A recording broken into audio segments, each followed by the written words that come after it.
You said something in the beginning that you were looking for one person to be happy. I mean, you have all the aura about you, the frequency, like you're always smiling, always happy. Like every time I see you, have all this energy. Yeah. Give us the secret. Life is all about contrast.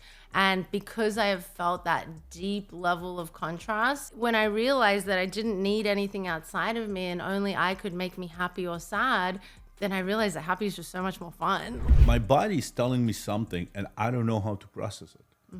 I don't know what it means.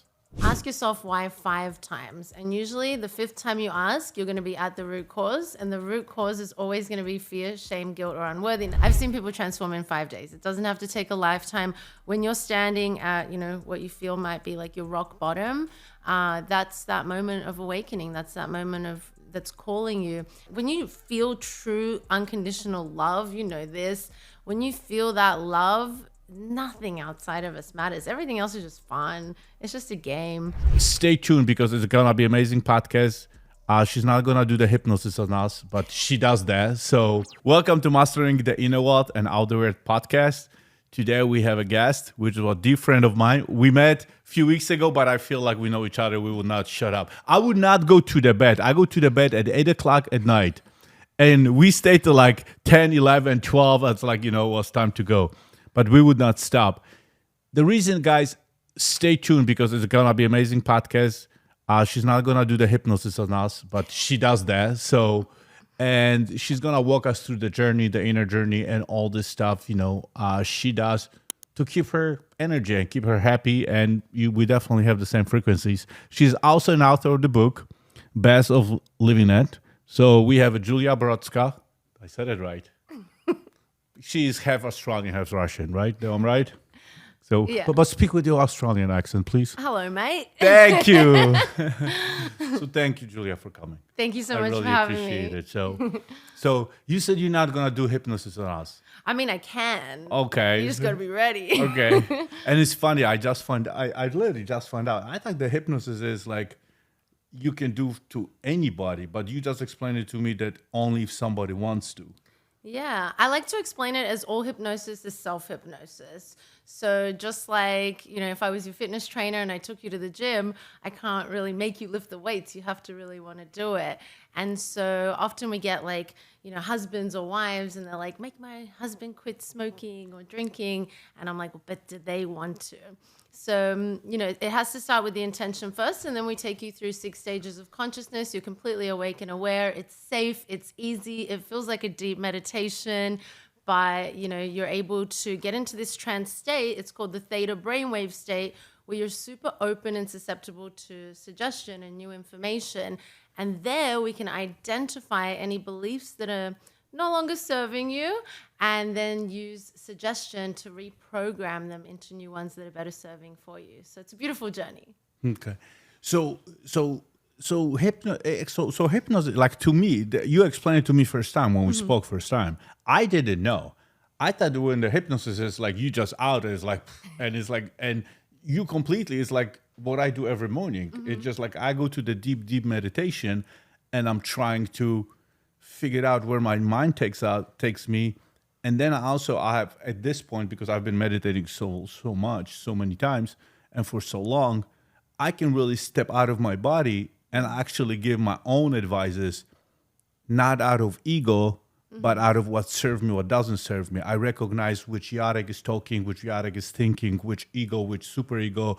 If I'm talking out of love, I'm talking out of my heart, my spirit, my soul, or I'm still in my head. Yeah. And so what is the difference between like a meditation and hypnosis?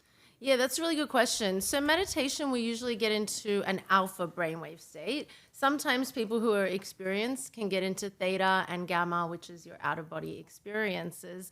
But I think the benefit of having somebody facilitate a hypnotherapy session for you is that they're going to push you a little bit further than you're comfortable to go. So often when, those challenging things come up in meditation and you have to sort of face yourself and face your ego potentially and things like that, we tend to, shy away or snap back into the more conscious state, the beta brainwave frequency. And so what we do is the hypnotherapist is able to hold you in that space and just push you a little bit further than you can go. But you can also use it to explore different dimensions, past lives, in between lives, connect with people maybe who have transitioned and are in energetic form, connect with God, the universe, oneness, wholeness, and explore past lives to see, what you came here and reincarnated to do, what your soul journey is all about, what your karmic growth is all about. And so a hypnotherapist who's trained and able to guide you through that is going to be able to navigate you, but also ask you deeper questions that you might not potentially have even thought of before. Okay. Yeah. How did you get to it? Like how? I mean, this you did not. You don't go to school for this stuff. How did you did you went through some serious trauma? Something serious happened? Or how did you get into this line of work? Yeah, the work, I swear, I think it's been a life journey for me. I didn't choose any of it. It sort of just chose me. People always ask me, how did you start the business and everything? And my answer is always, I just said yes to the next fun thing. And I allowed God, the universe, to guide me in the direction that was necessary. So I was born in 89 in Odessa during the separation of USSR. My family lost everything. I lost a lot of family as well. My dad had a stroke and he got Alzheimer's, and he was really deteriorating in my younger years from when I was about 2 years old. So I never really got to know him. And my mom wanted to, get a better life for us. And my grandmother actually got stuck in Australia on a holiday. And so they gave her citizenship. So my mom decided to move my family there, thinking that the medicine would help, my father heal, that they were more advanced. Unfortunately, Alzheimer's has no cure. And she, raised us. And in school, I didn't speak English. My first word in English was stupid, because that's what the kids would call me. My family was really poor. We couldn't afford a school uniform, so I got bullied for a lot of things. And then as I was, growing up, my dad was deteriorating more and more. He wasn't able to, look after himself and things like that. And so at the age of 10, he passed away. And, at that point, I just went off the rails. I felt so much pain and anger inside that I didn't know what to do with it. And my poor mom, she used to beg me, please stay in school. And I used to say to her, what did it do for you and Dad? He's dead and you're back learning English. I know I was a terrible child. I'm so sorry, Mom. She loves me again. No, but, so I was a very difficult child, but it was all this anger inside of me that I didn't know how to express or how to channel or transform into anything else. And by the age of 10, I had a lot of limiting beliefs around money, around, my intelligence, what I could and couldn't do, my capabilities and different things. So I kind of just went off the rails. And for a decade, I went on a bit of a journey with drugs and alcohol and just running away from home and getting arrested and doing crazy things. And then in my early 20s, I found myself in a relationship where I thought we were going to get married, but he ended up getting physically abusive with me. And so that was kind of the moment when I landed on my ass. I was like, you know what? This is not what I wanted to be when I grow up. So it was that moment of realization. And although I didn't know what I wanted or how I was going to transform my life, at this point I was in $80,000 worth of debt with nothing to show for it.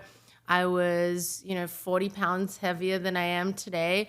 And I was just miserable. I had no purpose, no passion, no direction. And I didn't know what I was going to do, but I knew that there had to be at least one happy person out there. And that was kind of my original search. And then I believe that when the student is ready, the teachers always arrive. So I stumbled upon, people at the gym who were really inspiring as I started to go on the weight loss journey. I was reading different books. The law of attraction, the universe teachings, and all different amazing authors that helped me transform my life.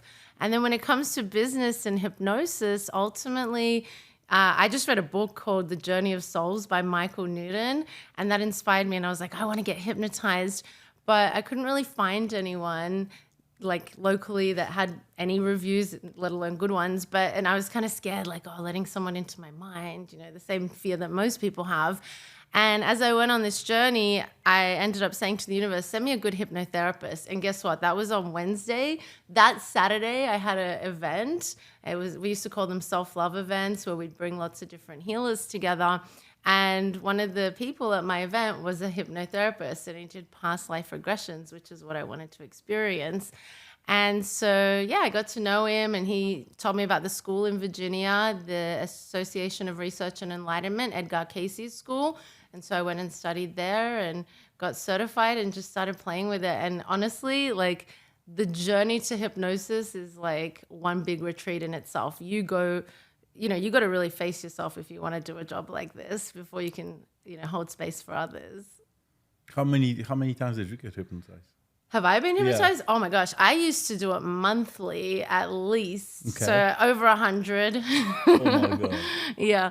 But I have a lot of fun. At first, people, including myself, start with the questions like, money or pain that you're feeling or trauma that you might want to overcome. But then it becomes like this beautiful spiritual Disneyland, and you just get to go play in the universe and experience greater levels of love, greater levels of gratitude, and just these new energies that you probably will find difficult accessing with just the 5 senses that we operate with. It's got to be something beyond. What is it people are coming to you like with what is the because I know you have like 200 healers, right? You're like now you're all over, like you everywhere, right? Like what is the like?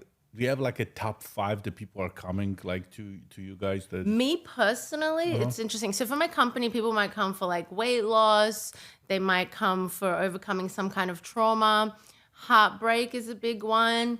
And then just, finding purpose and clarity, maybe like when kids leave the nest or some big life change happens. And so that's kind of the different clients that come to us. You can come for many reasons, just self-exploration, curiosity. But me personally, I always get the person who wants to connect with someone who's passed away. And I think that's got to do with me learning at such a young age how to connect with my dad in the non-physical. I used to think I was a victim. I was like, it's not fair. Why does everybody else get 2 parents? And then I realized, oh my God, I'm so lucky. Everyone else has like 3D physical parents. My dad's infinite. And once I learned to connect with him, I was able to access so much guidance and so much love and just infinite gratitude. So I don't know, that's what I attract. I think everybody attracts their own kind of thing.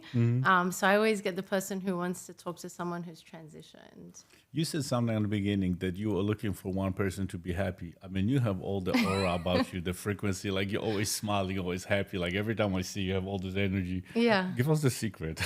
I mean, give us the spell the beans. Like to be honest, I think it's experiencing the sadness on the other side. Life is all about contrast.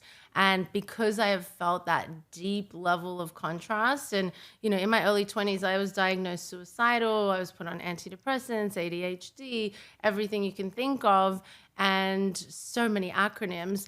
But when I realized that I didn't need anything outside of me and only I could make me happy or sad, then I realized that happy is just so much more fun. Like, why would I choose? And of course, like, challenges will happen. And, the other day I felt sadness. I saw a homeless person by my house, and he and I had a nice long conversation, and I put him in an Uber and sent him to a church, and he decided he wanted to rebuild his life. And that just made me like sad for others that I didn't get to talk to, but also really like tears of gratitude that I was able to say some things that inspired him to go. And so, I still feel emotions. I feel sad. I feel angry. I feel all these things. But the question I have learned to ask myself is, how long do I want to hang out there in that energy? And it's not often very long. I'm like a fish brain on those kinds of like challenging emotions. I take them, I go, okay, cool, I don't like that. Anyway, twinkle, twinkle, little star. I'm really good at shifting my focus onto things that make me happier because it's way more fun. How long did it take you to learn that? You got to teach me Long that. over a decade. Because I know changing the state sometimes is really hard. Like, even for me, I know this shit doesn't serve me, but then it's like, boom. And it's like, I go to the rabbit hole, and I was like, okay, after like 90 seconds, 3-4 minutes, no, that shit doesn't go. And I'm trying, just try to occupy my mind. And usually when I go in my head, it just doesn't work. I have in my head like a stop sign, like, nope, we're not doing this shit anymore. But then I have to go like take a deep breath. And it's like, the anxiety leaves, and then it's like, okay. And then happy thoughts, and then, just go there. So. Yeah. Well, it's like a never ending job. And I always teach this. I can give you so many tools and techniques, breath work, shifting awareness and focuses. We teach a whole entire quantum peak program on, many different ways to overcome the thoughts. Because it's really just all about becoming the observer of thoughts and noticing. The reason why I experience these, what we call negative, I prefer to say challenging emotions, is because my internal guidance system is telling me, it's bringing my awareness to either I need to change something, I need to look at how I'm viewing it. It's bringing my awareness to what I want and what I don't want. So it's a good thing. We first have to recognize we've got to stop judging anger as a bad emotion. Anger's good. When you get angry, you get fired up. When you experience fear, you start to analyze the different possible case scenarios. These emotions have their pros and cons. However, when we go down a wormhole and we start latching thought after thought after thought, and, now we become a victim and powerless in it, that's where it's not serving to us. Exactly. Yeah, but it's a lifelong journey, and it's about catching yourself. And I always say, even when you overcome these things, it could take you a week, it took you a month, it could take you a month, it could take you a long time. But even as you do these practices and you overcome yourself over and over again, what happens is God, the universe, is just going to give you the next perfect challenge that is going to move you, because otherwise you're never going to grow anyway. And we want that. The thing is, it just gets a lot easier to notice yourself and be like, oh yeah, that was anger. What a nice feeling. Like, I actually go into my office. Sometimes I'll get off a call and it's like, I don't know, my accountant or someone. I mean, no, my accountant's amazing. I love him. But somebody that's frustrating me that day that needs something I don't want to do. Anyway, and I'll get in my office and the team's like, hey, how are you? And I'm like, you know what? I'm angry. And then we all just start cracking up laughing because I just own the emotion. And that's what we teach, is just own the emotion and stop judging it, because that's half the problem. We judge it and then we go down the wormhole of it's a bad thing. But we all feel those emotions: fear, shame, guilt, anger, unworthiness. Everybody experiences them. Yeah. But what happened is, like, for me, on the beginning of I'm still like, I'm on the journey to discovering who I am, and dealing with all the feelings and emotions, stuff like that. Now I know at least what they mean, and I know it doesn't serve me or serve me. But you said sometimes it does serve me, because I gotta get the shit out. But like my body is telling me something, and I don't know how to process it. I don't know what it means. Like, there's a thing. Give me an example. Like what happened is, like, I go, let's say I'm sitting or I'm driving the car, and I'm feeling anxious, or my body starts tingling, and there's something in my body going on, and I like, what the hell's going on? Like, I have no idea. Like, I don't recognize it. So then my brain tried to process something and doesn't know what it is. But when I go to the high meditation, I usually figure it out, but it's like I'm in the middle of the meeting or middle of driving the car or something. It's like I cannot step and just kind of step out of myself. Of course. But for me, my body always tells me first there's something. Yeah. Something. It's like your intuition. It's Yes. your guidance system. Yes. And I mean, this could be so many things depending on the subject. So there's three main things I like. Obviously, I'd go deeper with somebody about this, but number one, the obvious one is ask yourself why 5 times. And usually the 5th time you ask, you're going to be at the root cause. And the root cause is always going to be fear, shame, guilt, or unworthiness. That is what I do in businesses. I know you do that. Yeah, I know Yeah, that. and But I do this, and now I do it to myself. In the last few years, I started doing it to myself. Like, I want this. Why do I want this? Because of this. And why do I want this? Because of this. It's like, oh shit, this is ego. F that shit. I don't want the shit anymore. Yeah, exactly. By the time I ask on the first question, I'm kind of like, okay. And then the fifth one, what a bullshit.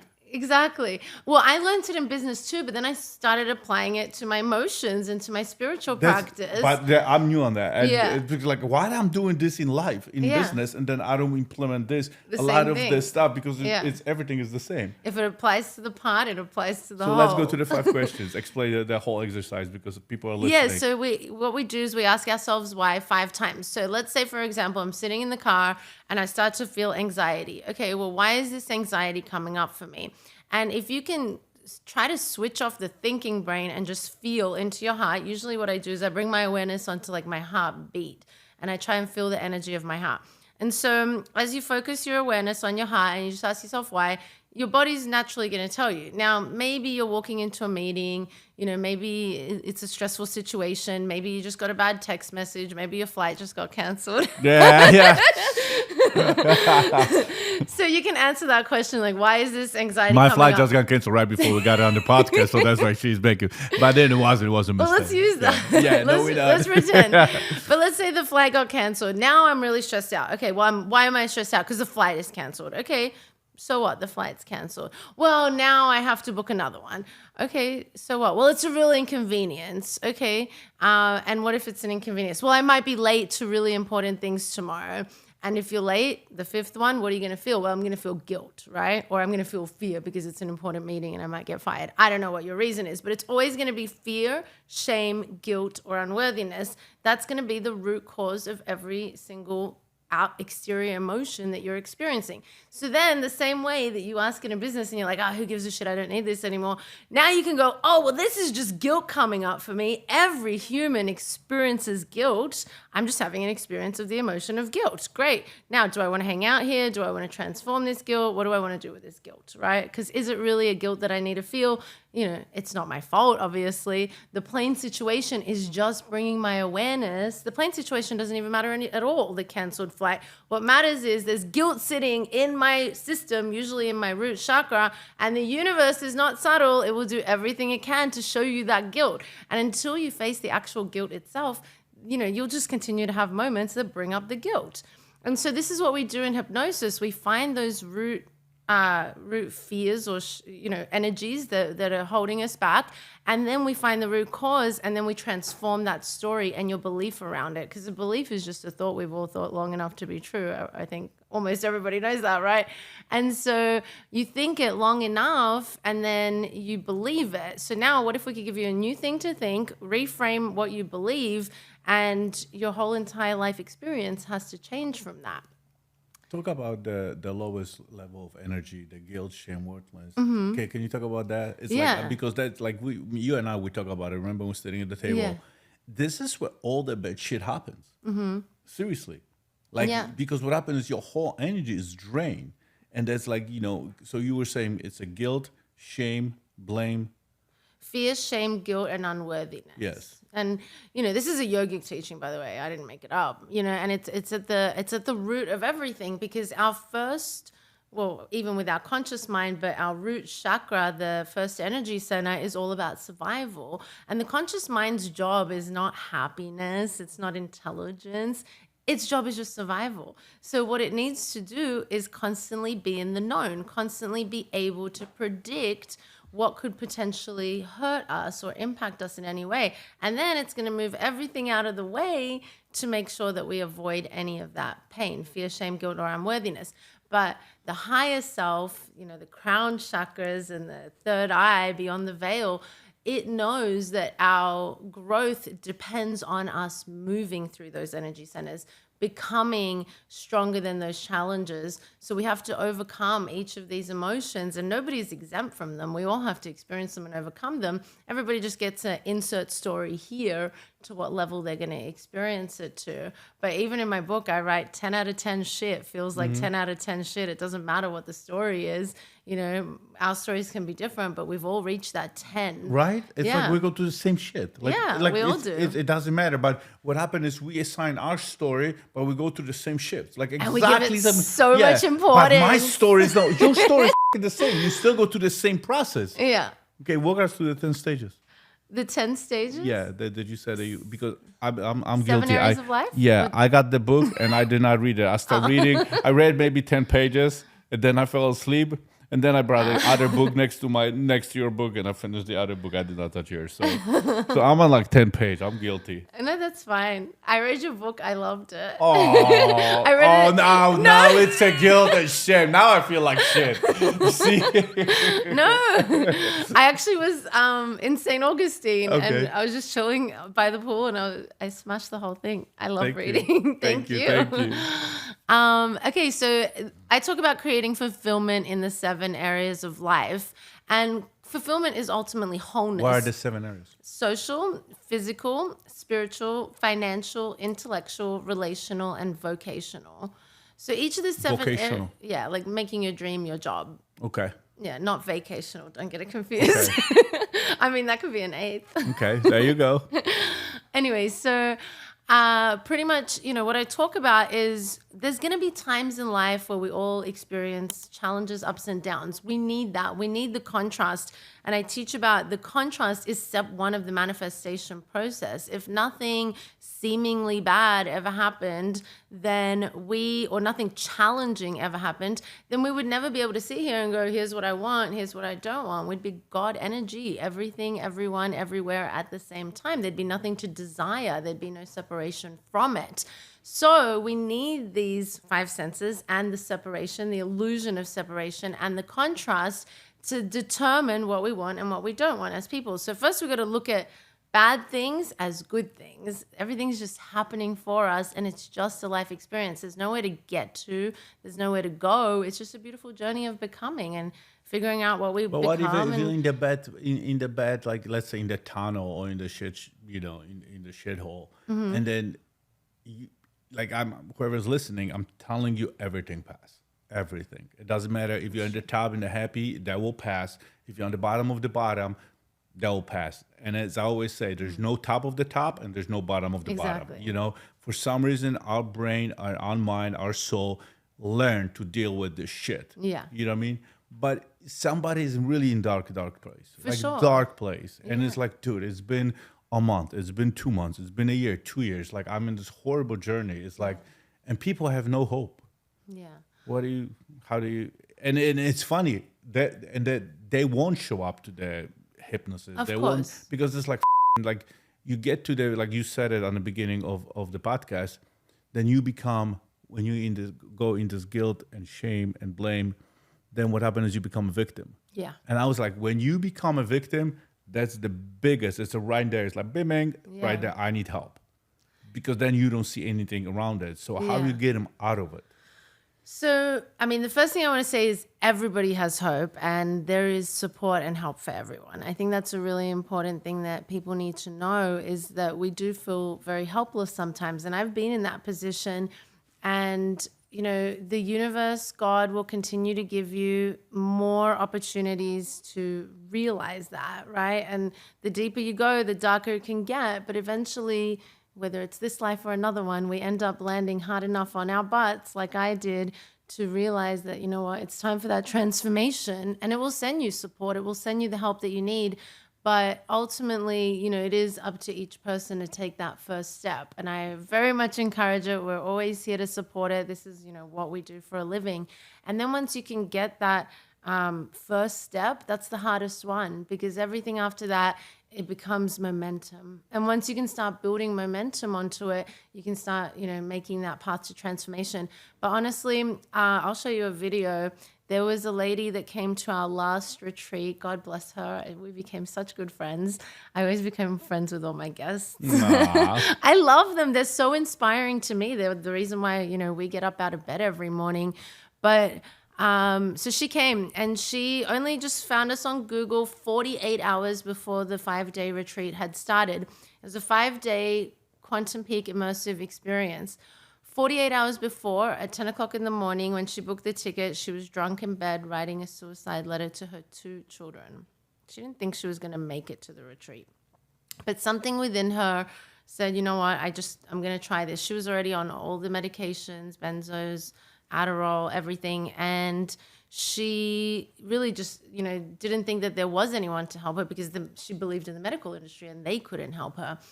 In 5 days, she transformed her life. She was a completely different person. And you can see it on the video, the before and after. It was a different human. Like, her face structure changed, not just energetically, but everything about her was transformed. And she did a beautiful testimonial. I invited some people up on the stage, whoever wanted to talk about anything they wanted to talk about. And she decided to share this story. We didn't even know. And she quit the medication on day 1 of the retreat, which, by the way, I wouldn't recommend to anybody. I think you should do it safely, and there's a good and healthy way of doing it. But she just did it anyway. And she'd been on all this medication for a decade, and she just did it. And she was like, you know what? I didn't care about anything.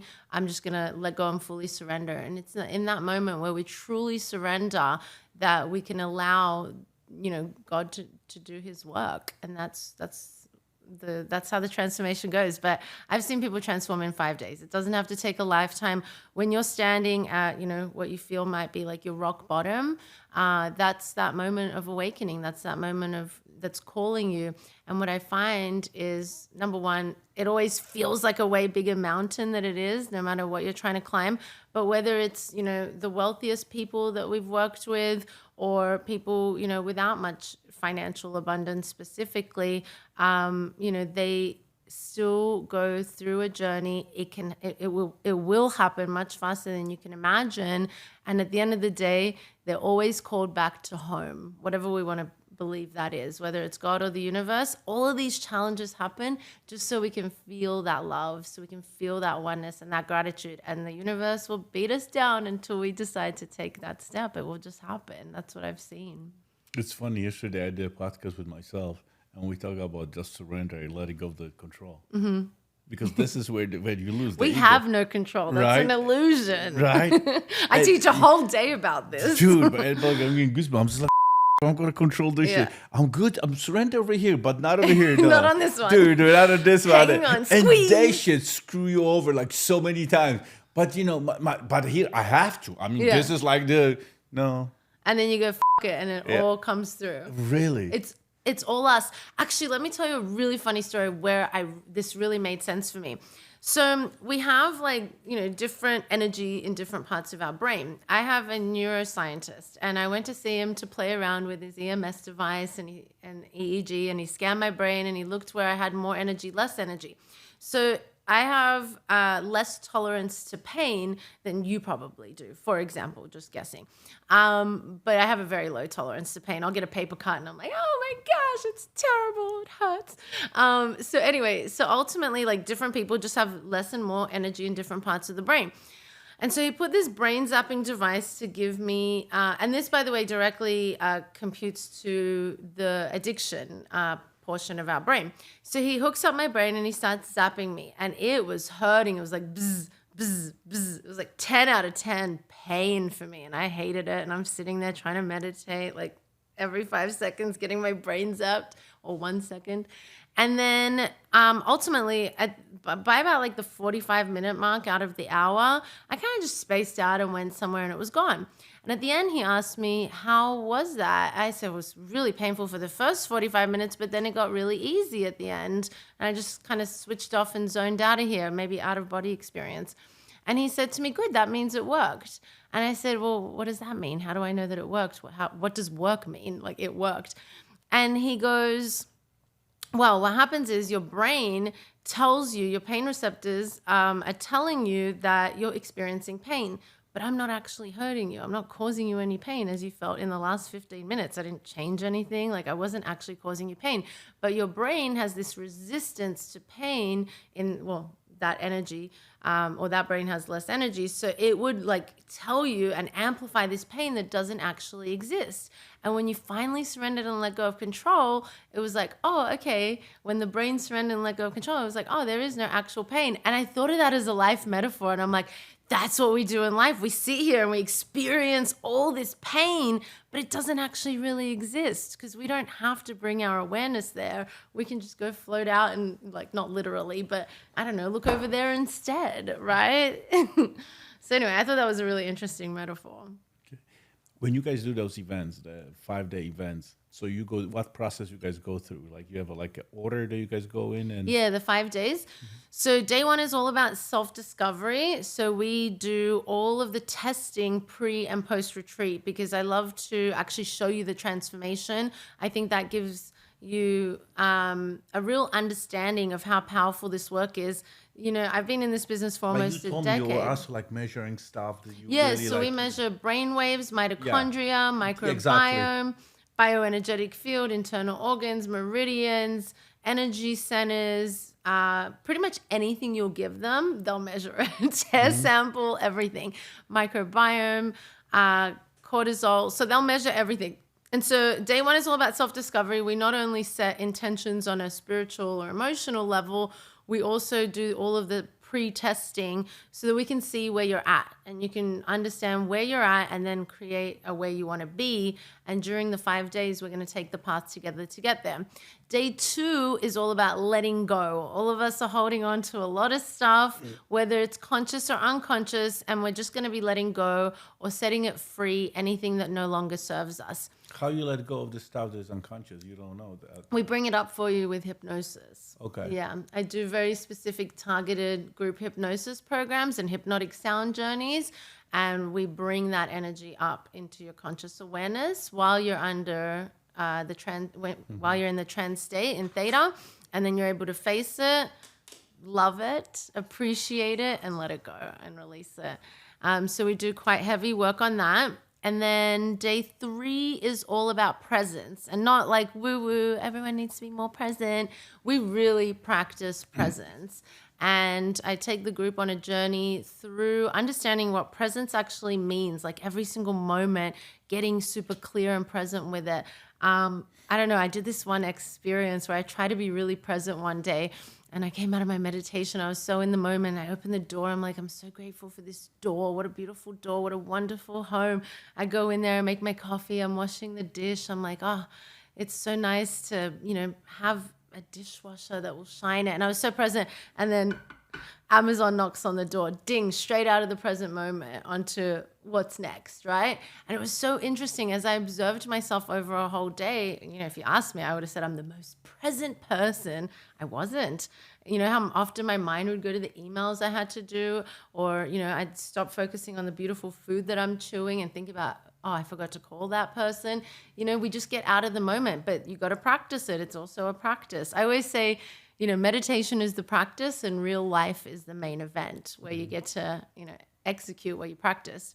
Anyway, so day 3 is all about presence. Day 4 is all about manifestation and abundance, but not just material or financial. We're talking about abundance of all things and really truly experiencing what abundance is, because many people are so wealthy, but still completely live in this lack mentality, and they lack the wealth, the experience of the wealth that they have. And then day 5 is all about gratitude and joy. I know I get really hyped about that day because that's what it's all about. What are we doing all this work for? Why are we trying to get better and be spiritual? To have fun, to have joy. And we just have a really fun day on the last day. It's all about ecstatic dance and dance hypnosis and movement, and everyone gets really wild on that last day. And you said on the day 4, the wealthy people, they have all the abundance on the outside, but not the inside. Yeah. Walk me through that. I see it all the time, I was so lost. Yeah. I mean, yeah, it's like sometimes we get so caught up in the chase, and I'm definitely a culprit of this as well. We get so caught up in whatever we define this success to be, and we listen to all these things, and we try to execute it, and we do, and then we have everything, and then what? And we still can't, find that, like the things, the material things, of course, they're beautiful, they're fun, they're amazing. I love material things too. However, they don't feel the wholeness that we're looking for. That can only be found within us. And yeah, I mean, I say it all the time, people with billions of dollars and everything that you could possibly own, don't know how to relate to their children like you wrote, and it's just about finding that space, or don't know even what makes them happy. Or some people, I don't get this vibe off you at all, but some people, they have billions and, they might be in their 70s and they don't want to spend a cent. And it's like, bro, you could do anything you wanted any moment and you still won't run out before you die. Like, what are we holding on to it for? We're not going to take any of this stuff with us. And I think the layer of presence the day before and the truly feeling, like when you feel true unconditional love, this, when you feel that love, nothing outside of us matters. Everything else is just fun. It's just a game. You strive for that love energy, and you can't find that in a person. You can't find that in a thing. Even like a nice new car, it makes us happy for a minute, but then it gets dirty just like everything else, And so it's about really learning, like, this is all that matters.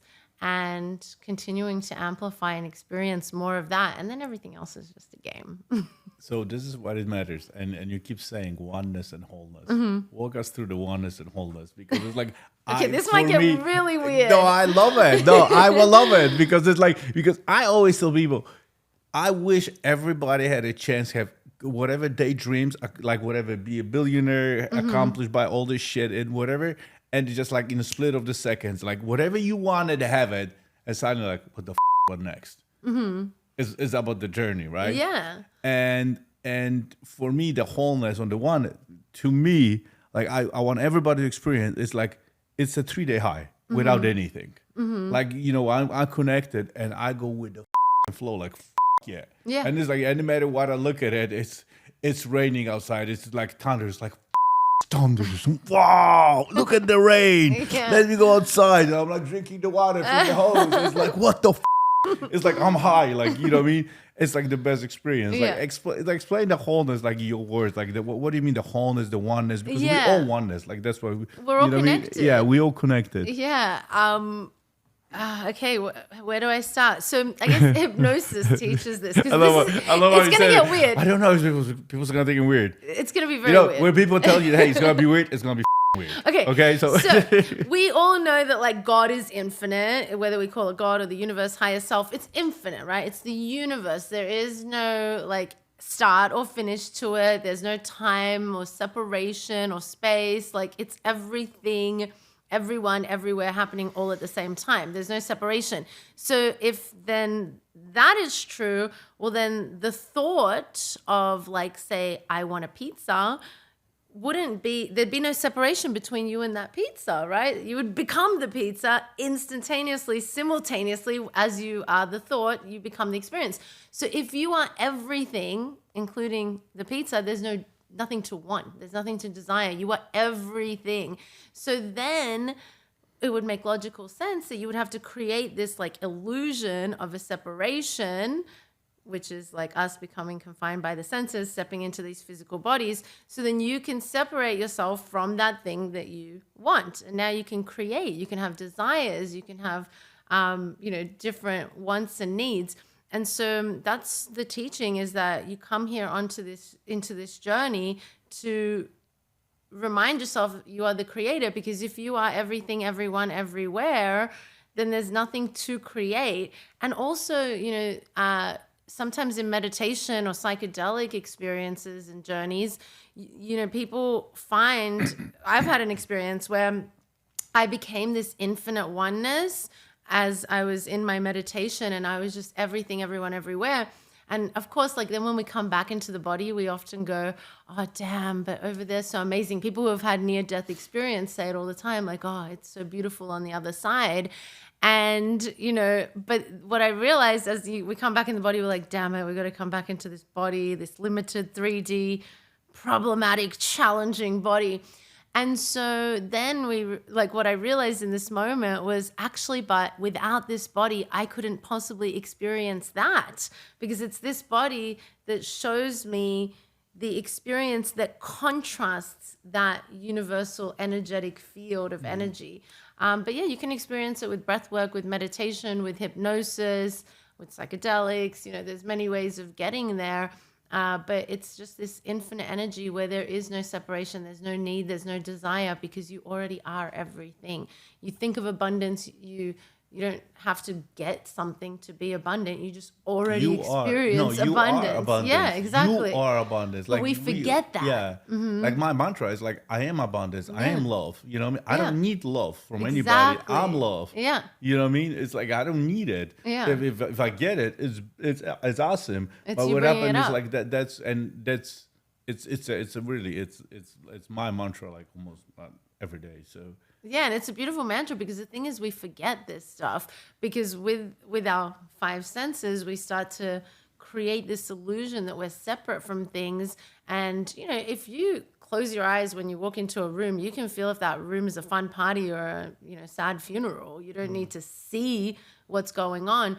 But these senses, we are energy. We can feel everything that's going on around us. but we start to look and judge things and forget that we are that. And no one can make you feel anything. You're the only one bringing up that feeling, because you and I can have the same situation, but yet respond completely differently. Even I can have the same situation 5 or 10 years apart and respond completely different.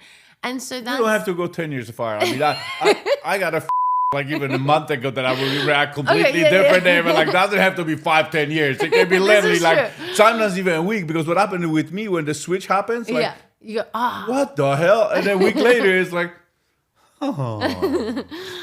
And sometimes even just doing it once gets you through it, right? Like the first time you ever had a car accident compared to if you had one now, it would be a different response, different emotion, different, physiological and psychological state of being. I love what you said in the beginning of the podcast. Like, I started like, I was sick of where I'm at, and you just said, it's like, I like to say yes to everything. You know what I mean? And when I start saying yes to everything, it's like, no, I don't like orchestra. I don't like theater. I don't like this music. And suddenly, like, I try it. Oh, right. It's pretty nice. Yeah. I don't like to go this because we say we don't like something because we never have done it. Yeah. Or because someone brainwashed us to believe it at some point in time. And it's like I always say, keep saying yes. Yeah. I'm not saying say yes, like say you don't drink or you don't drugs. Say yes. Of course. I'm not saying that, but even say yes. But then what happens is with the time, the awareness goes a lot higher in the consciousness. You get a lot smarter. And it's like, I like that. I don't like that. But at least say yes to it. Yeah, for sure. Well, that's why I say yes to the next fun thing. And when I say that, I mean use your emotional guidance system to determine, does it feel right for you or does it scare you a little bit? That counts too. And so if something scares me, my number one rule is I have to do it. Yeah. So I was sitting on the balcony one day at the beach, and I was like in my apartment, and everyone's kiteboarding, and I was like, wow, that looks so hard. I could never do that. And I was like, damn it. Have that thought. So then I walk my butt downstairs and I go up to this guy and I'm like, hi, do you know who can teach me how to kiteboard? And he's like, yeah, I can. I'm like, of course you can. Because the universe is always doing it. And so then he's like, why do you want to learn kiteboarding? I said, just because I said I can't. That's why. So then I had to do it. And that's how I get myself into the things that are uncomfortable for me every single time. But there was another part of that where when we kind of leap forward to the things that scare us, or we just say yes to things, what I've learned... you're just answering my next question. That was my question. Yeah. You're just going. You see, you're really right. I was like, go. We're all connected. Yeah, I love it. But when you do that and you say yes, what I've learned is that, okay, if we're all oneness, that means that you and I are just projections of that oneness, which means you are me and I am you. So anything I say to you is just me talking to myself, and anything that you say to me is just also me talking to myself. There is no actual separation. We just think that there is. So therefore, if someone comes up and says, do you want to come on a trip here? I only have one answer. Unfortunately, it's just always a fabulous yes. Well, I will not say no to the trip. Or whatever. Even if it's like someone saying, do you want to come clean my house? I just say, yeah, why not? Can you help me build something? I'll find an exchange. But, and so it's always, it doesn't matter what it is. If somebody's asking you to do it, obviously within boundaries, of course, but if you're being invited somewhere, go where you're wanted. Go where the universe is calling you, and you can hear the universe the best through other people. Why we should we go against the fear? The fear saying, fear is the best. There you go. I love it. Whenever I get fear now, I've always been a kind of fearless person. I'm Aquarius. We're kind of wild. It's hard to keep me sitting still. I'm very adventurous. And also my life taught me that, life is short, the world is huge. And I mean, we're all brainwashed, right? The only question is what do we want to wash our brain with? And so if you can wash... Did you guys hear that? You just spill the beans. Guys, we all brainwashed. We are. Seriously. Everyone's just a product of their environment. Yeah, I always tell you, I can brainwash you. You can do whatever you want to do in life. Absolutely. Seriously. And it's if you are brainwashing yourself, brainwashing with the positivity, with something that you adventure and something you can do. Seriously. Yeah. And so when that fear comes up, I've brainwashed myself to actually associate it with a good thing, because, you know, fear and excitement are exactly the same physical experience. The only difference is the thought behind it. So fear, your body starts to get all, you know, nervous and tense up. You might get shortness of breath. You might get a little bit sweaty. That's the same feeling when you're really, really excited. The only difference is the thought behind it. Now, of course, look at what that fear is warning you about, but then use your judgment not to fall into that fear. But if it scares me, then I'm definitely doing it. That's the crazy part about me. I've But done it's funny. some Did you wild notice, things. like when you go against the fear, suddenly you break through the wall, and then suddenly the peace, the freedom, and the love is like It's all like, there. the abundance comes. On the other You know what I side mean? of the fear is everything that you're and looking then for. you have the regret, the blame. It's like shit. I again. I'm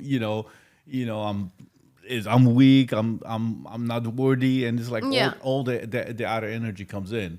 But then it's like, and then again, the fear. With the fear, for me, it was always the ego. And I was like, I'm doing this. You know what I mean? So it's like, Yeah. But what is fear anyway? It's just our conscious mind not being able to predict what's happening next. That's where it all comes from. And then everything else is just a story. It's a, you know, future story that we're created the creating. story? Yeah, we're created creating the it. bullshit Yeah, story? exactly. So make it a good one. Like, Yeah. I literally do that. I pause myself, and like an absolute like crazy person, I'll be like, okay, so I'm gonna change this story on purpose, and I'll go with it. I'll make it up, and I'm like, well, the reason why this is happening is so I can go there and have a fabulous time and meet the love of my life and do this and do that. And I just create this like ridiculous story. Now, whether it comes true or not, we don't want to get attached to our stories. But whether it becomes true or not doesn't matter. In that moment, which is the only moment that matters, the present moment, I then get to experience a really good time, a really good experience, just going on this fun journey of creating a story. All of the stories are bullshit anyway. They're not real. So why don't you pick the good one? right? Have fun with it. It's like, I think that we manifest like absolutely everything. Yeah. Like seriously, like For sure. everything. So why don't you manifest the good shit? Like you start Yeah. manifesting the bad shit, get the out. Like, I'm not Yeah. doing this. I'm going this way. Exactly. So you got to be conscious of that. You got to notice yourself. And then when something seemingly bad happens, you know, one thing is important though to mention, because a lot of the time with these manifestation teachings, I find that people, like, as soon as they're not creating right away, sometimes they can't consciously see the blockages and the things that are holding them back from the manifestation, or those thoughts that they've continually practiced continuously for a long period of time.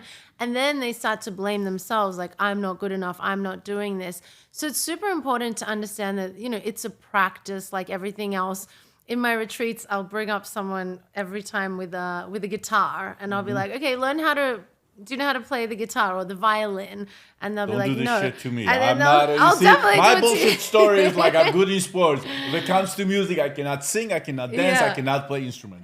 That's it. That's it. Oh, we actually tell you how to there play. there you go. It's like, seriously, I already manifest shit out of it. It's like, I know my weaknesses, and I had the whole story. You know, yeah. you give me guitar, get the hell out. It's like, I'm not touching this shit. It's like, Well, you know, in this session, in this experience, so this time we used flutes.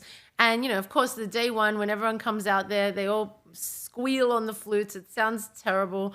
And I'm like, okay, guys, so that's how good you're going to be at meditation on day one. So get ready. We're going to Love it. learn, right? It's just a metaphor. And so now people have a laugh about it, and it's not that serious. And then on day 5, what we did was we hypnotized them. And in a hypnosis journey, we had them all play the flute. I have a recording of it. It sounds like I had an orchestra in there. It was spectacular, because what we did was we just transcended the mind, and they stopped worrying about the A, B, whatever. I don't even know how to play the flute, like actually the numbers or anything. But anyway, the music notes, that's what I was thinking of. So they forget all this logical stuff, and they just channel the flute. And we had like people playing tribal sounds. It sounded like we were in a symphony. Like, I'll play it for you. You'll be so shocked. And mind you, like, I think maybe only one of them had a musical background but had never played the flute. But nobody had played the flute before. And it sounded beautiful because they were under hypnosis. They were out of their own way. And then they were crying, and they're like, I can't believe I just did this. how It's often crazy. do those events? Like, where's the next event?